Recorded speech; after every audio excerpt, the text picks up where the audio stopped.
The Music of Ponyville by Grass and Clouds 2. Chapter 12 Raids. Ow! First, I gave Octavia an menacing look. You could have been badly hurt, she chastised. Or we could have been frozen in Leslie's trap forever.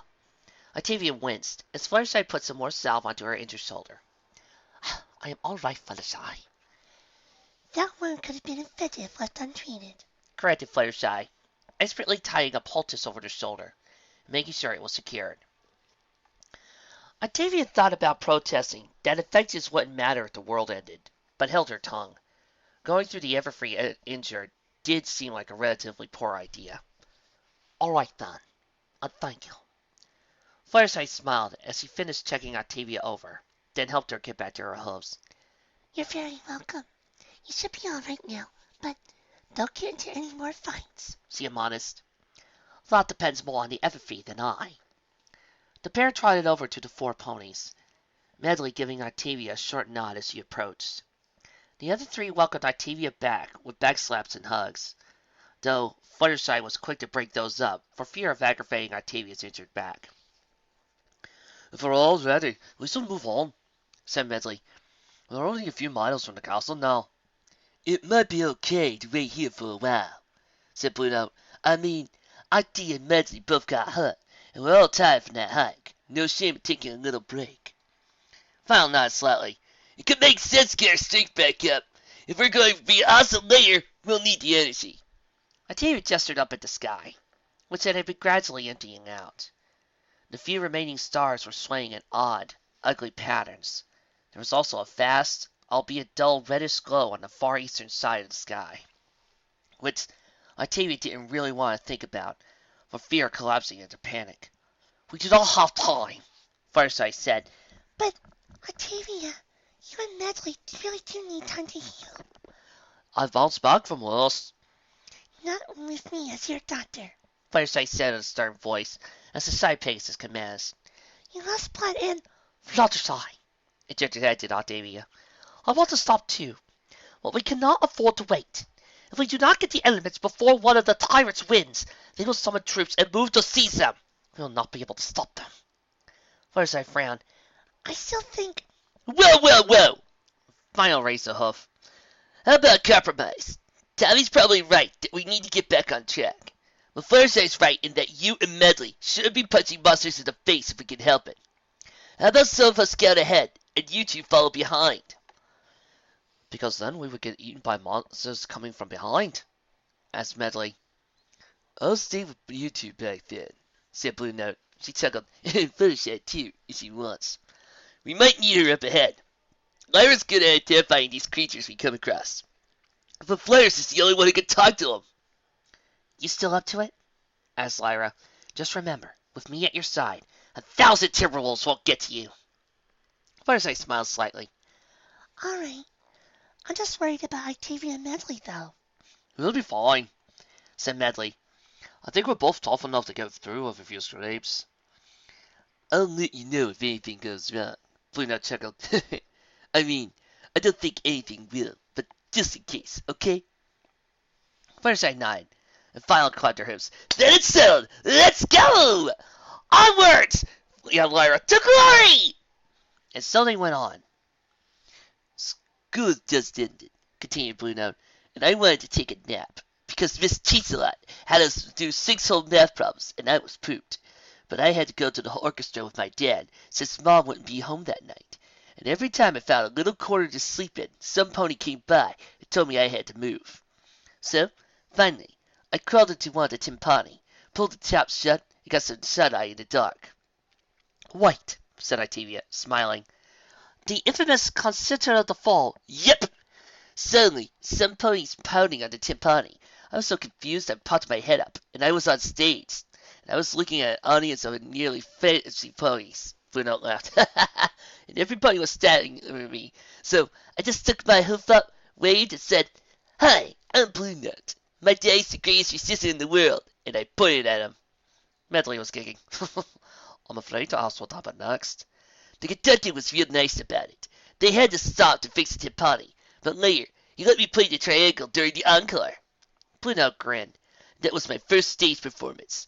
The triangle was almost as big as I was, but I had this little metal stick and I went clang, clang, clang. Her expression grew restful. That was when I knew I loved music. Noisy, vibrant, fun music. What's greater than that?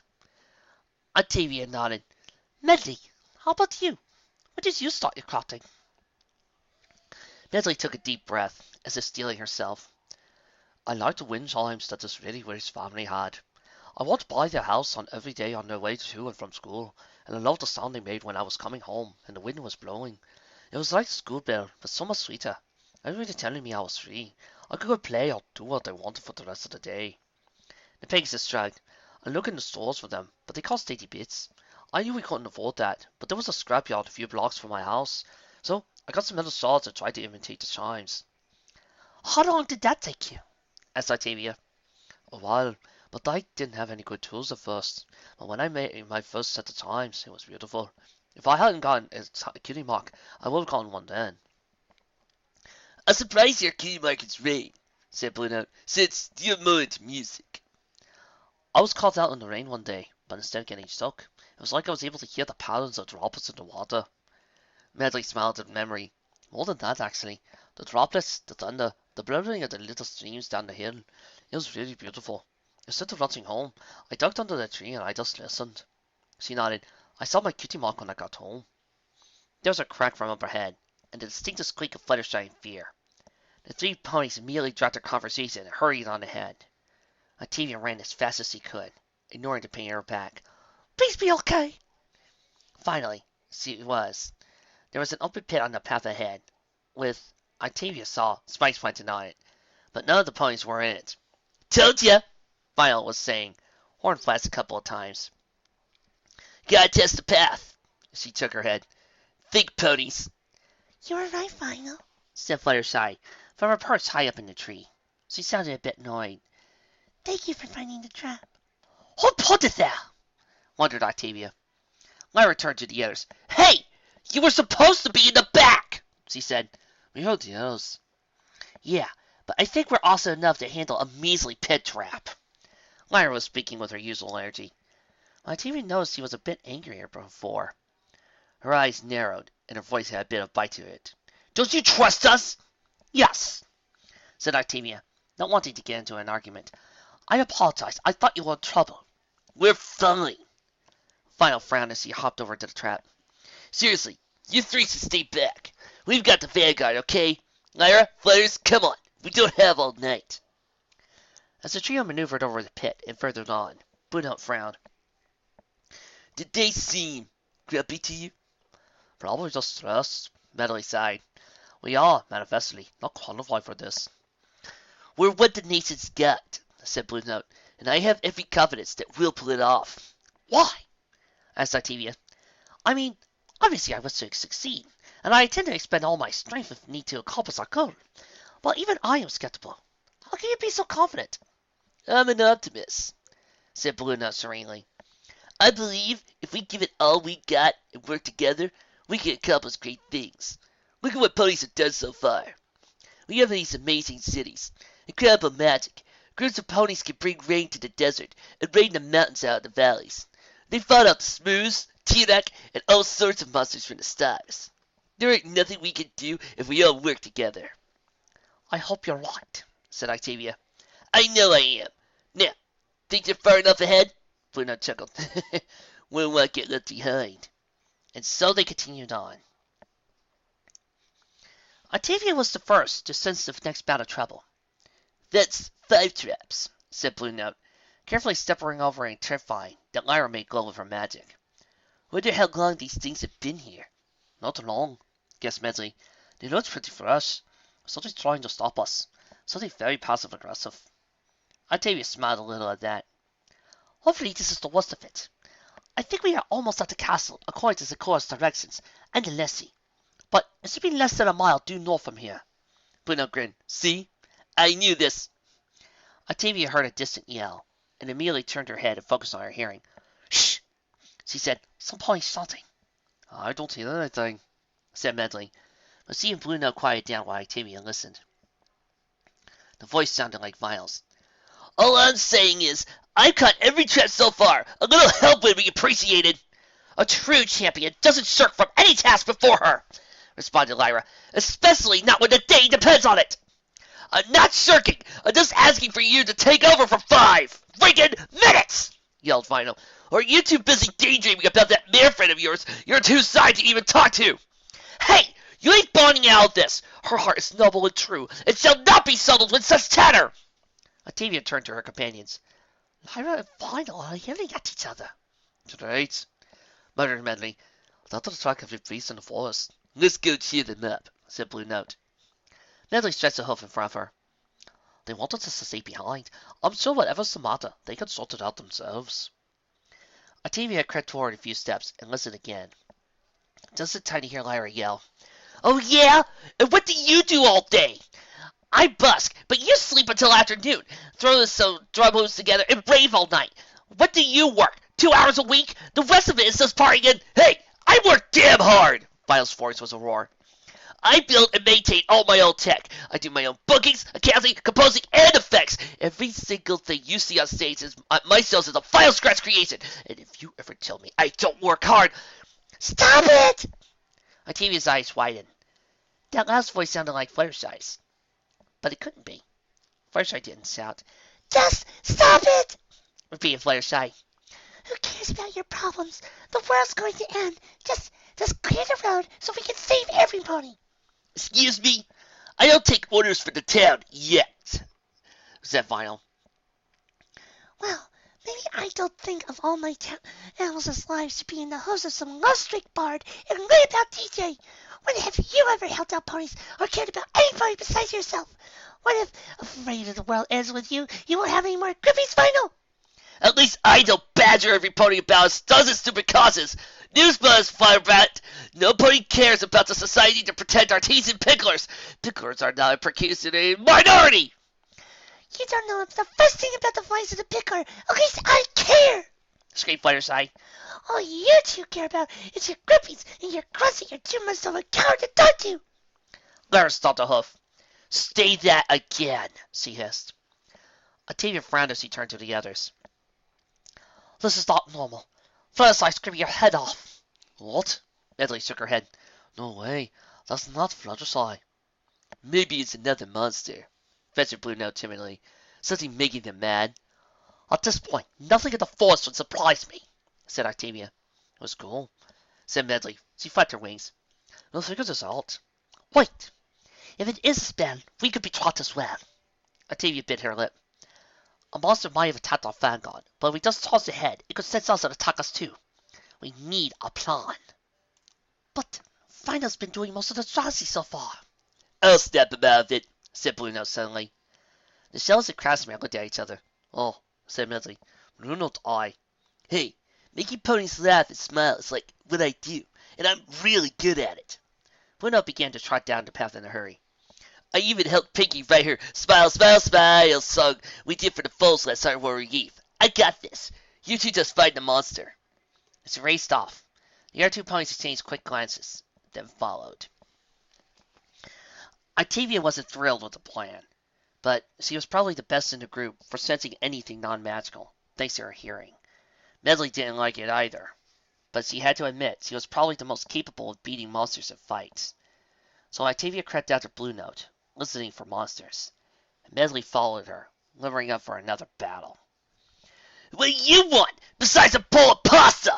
Vernal's voice was sharp, and laden with contempt. Why are you even here? You haven't done anything yet. Yeah, champions are supposed to be righteous, noble, elegant. You're none of them, yelled Lyra. You're like an anti-champion. Octavia reached the edge of a small clearing that contained the other 4 ponies. She was just in time to see Bluenote chuckle as she exclaimed to herself. Yeah, I guess I am, said the tuba player. I probably look pretty silly, charging up into the woods. I mean, I teach foes how to play recorders, not really the hero sort. Go away! We'll go along without you, yelled Vernal. And Lyra, if you don't shut your cake hole, I'll show you how good my magic really is! Her horn flashed red. Have you been to one of my shows? See the pyrotechnics? Imagine what a face full of those would feel like. Bring it! My love for Bonnie will allow me to weather any challenge! Shut up about your pony already, yells Fluttershy. Nobody cares about your selfish love. Right, muttered Octavia. That is not normal. She frowned. Do their eyes look unusually red to you? Medley frowned. Maybe. It's too dark to tell. Indeed, the moon seemed oddly dim, but Octavia was pretty sure that their eyes were redder than usual. If it is a spell, the costume may be nearby. At least he was line of sight, so maybe this monster would be too. Assuming this isn't just some spell some pony left behind. Assuming that, yes, Octavia nodded her head. We should. Bluenote was continuing to laugh. Come on, girls. Don't you see how silly you look? She twisted her face into an exaggerated grimace. You're all snarly. You look real mean. You're baring your teeth, and maybe that's this thing's been fighting our way through the stupid forest! Screamed Mile. Not just sauntering back like a certain lazy fatso we could name! Right! Hissed Fluttershy. I would never let any of my pets serve to something like you. You're a meanie, greedy glutton. You don't give to any pony, but you take whatever you want. Bluenote smiled. Meanwhile, Octavia and Medley were beginning to creep around the edges of the clearing to try and find monsters. Really? Yes, really! Thundered Lyra. You don't know anything! Not a single thing, snapped Vinyl. Really? Well, that sucks. Bluenote sighed. But if I don't know anything, that means I don't know any wrong things either, right? Can't disagree with that logic. What? Fluttershy looked baffled. I don't know many wrong things. Some ponies, they know lots of stuff, but it's all wrong. Bluenote grinned. I once knew a pony who knew a million math answers, but each and every one of them was wrong. She shook her head. She went driving with 2 oxygen tanks that held 5 minutes of air. She thought that meant she had 15 minutes. Boy, when her voice was red when she scuttled back up. Is there a point to this stupid story? Yeah, I made a song about ponies like that. Want to hear it? No! They yelled. Bluenote grinned. Took a few breaths to prepare the song anyway. Ahem. This song's to all the ponies who know lots of facts. All of them wrong. And she began. Dum, dum, dum.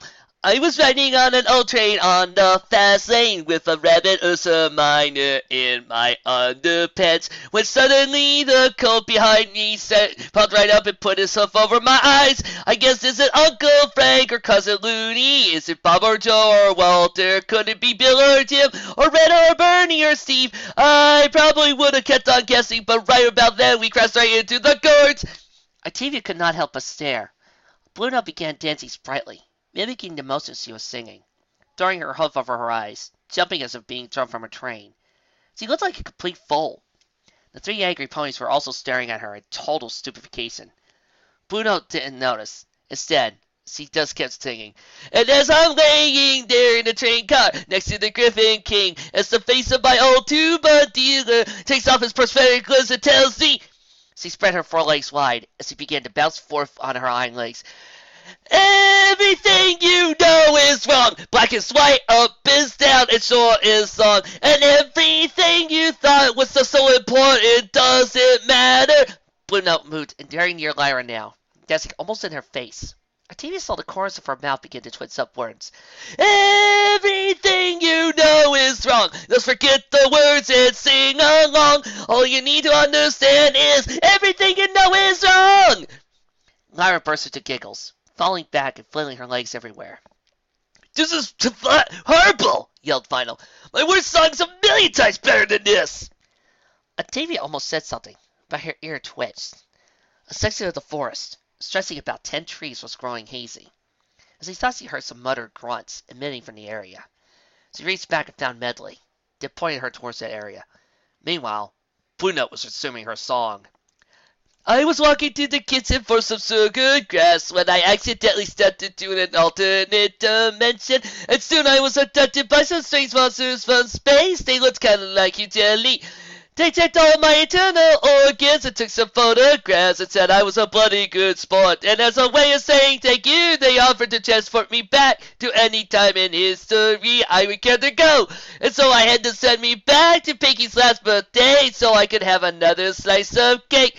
Just then, just the floating disembodied head of Princess Cadance started yelling. She hopped in front of Fluttershy, who seemed to be having trouble deciding if she wanted to laugh or yell at her. Anger roared with amusement on her face. Meanwhile, Lyra was still laughing hysterically on the grass. Everything you know is wrong. Black is white, up is down, and short is long. And everything you thought was so important doesn't matter. Bluenote fought back and began bouncing up and down on her bottom. Giggles began to escape Fluttershy's mouth. Everything you know is wrong. Just forget the words and sing along. All you need to understand is everything you know is wrong. Bluenote pulled a funny face, stuck out her tail, and waved at her host. And Fluttershy dissolved into laughter as well. The live reader is trying his best to keep a straight face. Final looked like she was about to smile, but her eyes suddenly flashed red, and her face assumed its angry expression. Bluenote grinned, undaunted, and hopped to her. The hazy wood area in the woods shrank. There was only a few feet on each side. Octavia smiled, guessing the monster was drawing power from the ponies in his spell. And if Bluenote freed Final, the illusion might fail completely, and he could grab the monster. There!